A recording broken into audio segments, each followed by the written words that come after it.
Oi pessoal, tudo bem? Vamos trabalhar um pouquinho?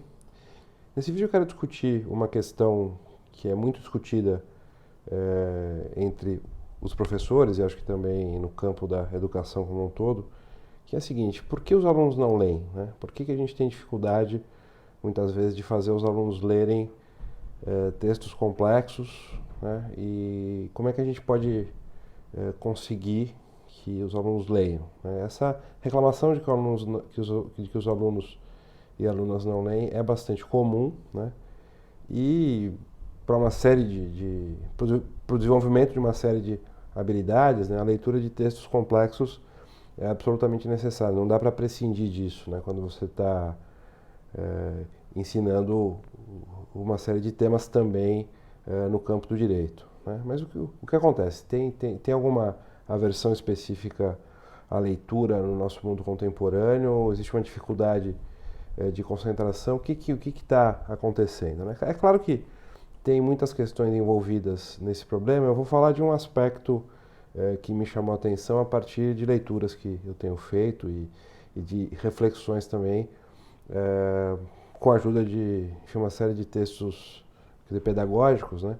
Para essa reflexão eu vou falar um pouquinho de um texto de um educador alemão que chama Thomas Zierre, né? Que está num livro Teorias da Aprendizagem. Eu deixo o contato depois, enfim, na parte de baixo do vídeo, né? E caso, enfim, esses vídeos estejam gerando interesse, eu peço que vocês divulguem também, enfim, se inscrevam aqui nesse canal para que eu possa continuar a falar sobre essas coisas, né? Porque falar para ninguém não é muito estimulante, né? Mas como o último vídeo gerou bastante interesse, eu acabei me animando a fazer um outro e vou gravar mais alguns para ver se a gente consegue estabelecer um diálogo sobre esses temas, né? Então, qual que é o problema com a leitura e qual que é a dificuldade, quer dizer, com a leitura? Quer dizer, a minha experiência, na minha experiência de professor, né, é talvez um pouco atípica, porque para mim, na minha visão, os alunos leem sim. Os alunos e alunas leem textos e leem textos complexos, né? Eu já dei cursos em que os alunos leram e debateram textos, enfim, de Aristóteles, Hobbes, Rousseau, né? Textos complexos do Hart, Kelsen, né? Leram, ficharam, Stuart Mill, Kant, a fundamentação da metafísica dos costumes, né, que é um texto introdutório, leram, ficharam, discutiram, se interessaram, né? Eu acho que o que a gente não consegue fazer nos dias de hoje é fazer os alunos lerem pela simples imposição, seja da nossa autoridade como professores ou da autoridade dos próprios textos, né? Isso tem uma razão histórica para ser assim, porque justamente a modernidade e o processo, vamos dizer assim, de evolução da modernidade é justamente um questionamento das autoridades, né? Antigamente, na educação mais tradicional, você estudava um cânone, né, um cânone cultural composto, sei lá, de Aristóteles, depois Descartes, Kant, etc. Porque você tinha que estudar, né? Porque esse era o padrão exigido de alguém que gostaria de fazer parte da elite ou de uma pessoa bem educada, né?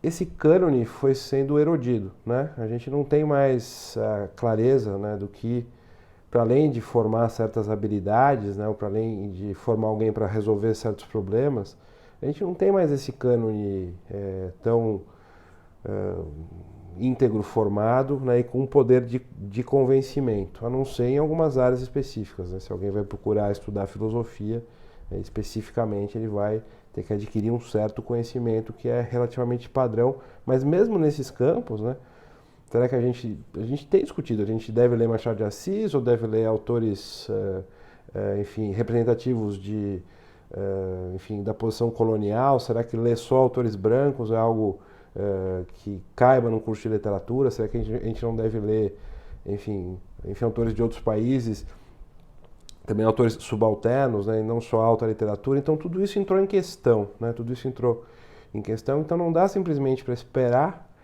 que os alunos leiam simplesmente pela força da autoridade dos textos. Em segundo lugar, também a vida se tornou mais individualizada, né? E nós vivemos num mundo dominado por um sistema capitalista, né, em que é legítimo que as pessoas queiram prosperar individualmente, né? E que queiram que as coisas, né, queiram, enfim, obter coisas úteis para si, né? Então, essa ideia do aluno que quer saber para que serve determinada leitura, para que serve determinado texto, me parece uma expectativa legítima, né? A gente não pode, claro, a gente pode conversar sobre se esse é o melhor sistema para a gente viver, mas estamos educando pessoas nele, né? Então a gente tem que lidar com isso, a gente tem que lidar e não pode simplesmente dizer, não, você está errado em querer o seu próprio bem, você está equivocada, né, por justamente ter uma visão individualista da sua vida e da sua educação, né? Porque as coisas se colocam mais ou menos assim. Então isso faz parte do pano de fundo com o qual nós temos que trabalhar para justamente tentar, esse é enfim, acho que é uma expressão que para mim é uma formulação que me convence, né? Tentar criar a demanda pelo texto, né? A demanda pelos textos não estão prontas, especialmente se forem textos, enfim, mais complexos, são textos difíceis que exigem bastante esforço, né? Eu preciso criar a demanda, eu preciso criar a necessidade no aluno enfim, no aluno, quer dizer, na aluna, de ler aquele texto, né? Enfim, adquirir aquele conhecimento, de entrar em contato com aquele autor, porque aquele texto vai ter alguma, não tenhamos medo da palavra, acho importante não ter medo, alguma utilidade individual para ela, vai dizer alguma coisa para ela, vai trazer alguma habilidade para aquela pessoa, né? E o texto vai se impor não simplesmente pela sua autoridade histórica ou pela sua, enfim, sua força, né, da tradição, mas porque ele é útil, ele é interessante, ele responde a algo que diz respeito àquela pessoa emocionalmente, ou por uma questão prática, né, ou por uma necessidade profissional, ou simplesmente, se for o caso, pelo interesse com a formação, né? E eu acho esse ambiente interessante, né, porque ele, digamos assim, ele recoloca a necessidade de a gente testar a força de certos textos, né? E se perguntar, bom, será que é útil mesmo ler Aristóteles? Veja, essa pergunta pode chocar alguns, né? Será que é útil mesmo ler Kant? Essa pergunta também pode chocar outros, né? Teve gente que deu pulo dessa altura aí do outro lado. Mas é uma pergunta interessante, né? Que nos obriga a abordar esses textos de uma maneira diferente e tentar, então, digamos assim, elucidar que tipo de enigma esses textos nos ajudam a desvendar, né? Eu gosto dessa ideia, né? De que as pessoas têm interesse em entender. Acho que todo mundo quer entender o seu mundo, quer se entender dentro desse mundo. Existe uma curiosidade, né, por parte das pessoas, mesmo que seja uma curiosidade movida pela vontade de ganhar dinheiro, mas eu quero saber ganhar dinheiro, né? Eu quero entender o mundo como funciona, quero entender como as coisas funcionam, né? Então existe uma curiosidade movida por uma série de motivos, que cada um tem o seu, né? E cabe ao professor abarcar esses vários objetivos. Mas é interessante a gente pensar que cada texto ele responde a um problema, ele responde a uma questão de interesse social, de questão e de interesse individual, que a gente pode tentar acessar, a gente pode tentar apresentar para os alunos, né, e tentando desafiá-los, né, a usar aquele texto, ou a se aproximar daquele texto para resolver um certo enigma, né, para, então, digamos, elucidar algum problema com os quais eles estejam eventualmente trabalhando. Então, eu costumo eu estou tentando inverter essa lógica, não jogar o aluno no texto sob a alegação de que aquele é um autor importante, mas tentar apresentar um problema para essa pessoa, por exemplo, no caso do direito, né?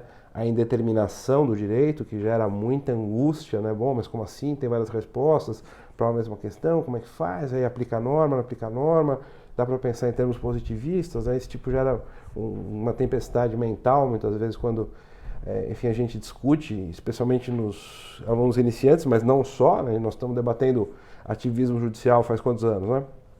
Essa é uma questão social extremamente importante. Então, apresentar o problema e depois ir trazendo os textos que tentam responder aquele enigma, que tentam elucidar aquele enigma, pode ser muito mais estimulante do que simplesmente apresentar o autor com base numa suposta autoridade, até porque, né, a autoridade dos grandes autores vem justamente da sua capacidade de responder problemas sociais complexos e dúvidas que nos atormentam, né? Então, acho que tentar vamos dizer assim, identificar esses enigmas, né? Tentar apresentar esses enigmas para os alunos e convidá-los a responder esses enigmas na forma de um caso, de um exercício, acho que pode ser uma chave interessante para que os alunos leiam, né? Para que os alunos consigam ou se sintam motivados, estimulados a ler os textos e enfrentar, né, autores muitas vezes complexos que exigem muito esforço, né? Exigem bastante, enfim, dedicação, mas que oferecem uma recompensa no final, né? Também é uma maneira da gente testar, né? Será que esses caras são bons mesmo? Né? Acho que isso é sempre saudável, né? A cada ciclo histórico a gente revisitar a tradição filosófica, né, e a tradição teórica e ver, bom, será que ainda é interessante ler Kant? Será que é ainda interessante ler Kelsen? O que que a gente vai ler do Kelsen? O que responde às questões contemporâneas, né? Claro que isso também exige do professor uma boa formação, né? Para você ter o domínio dessa literatura, desses textos complexos, você precisa ter, enfim, ter um tempinho de estrada, né, e de discussão desses textos e conhecimento dos comentadores e dos contextos em que eles foram escritos e estão sendo utilizados para a gente conseguir depois fazer criar um ambiente que faça, né, com que os alunos e alunas sintam a necessidade de ler esses textos. E a minha experiência é que quando a gente consegue, né, apresentar esses enigmas de maneira interessante, sedutora, estimulante, é que os alunos leem sim, né, acabam lendo os textos e muitas vezes com um resultado surpreendente, né, a despeito de internet, essas alegações de falta de atenção, de dificuldade de concentração. Eu desconfio um pouco desses diagnósticos, eu tenho uma certa desconfiança, não sei se eles são tão confiáveis assim, porque quando você tem alguém que está, digamos assim, que teve a sua curiosidade, a sua paixão despertada, né, por algum, enfim, enigma, né, a paixão move montanhas, né, inclusive ela consegue mover alguém, um jovem de 17, 16 anos, 18 anos, ter digamos assim, ousadia, né, como aconteceu muitas vezes na história, espero que continue acontecendo, de abrir, né, um texto do Kant, abrir um texto do Hegel e gastar ali o seu tempo e a sua energia para tentar, né, entender o que significa a vida sobre a Terra, como ele está situado ali, no nosso caso, né, para que serve o direito e qual que é a nossa função, né, dentro dessa sociedade tão cheia de conflitos, tá bom? É isso então, espero que mais essas dicas, digamos assim, essas reflexões sejam úteis para vocês e nos vemos no próximo vídeo. Então, abraço para todo mundo, até mais.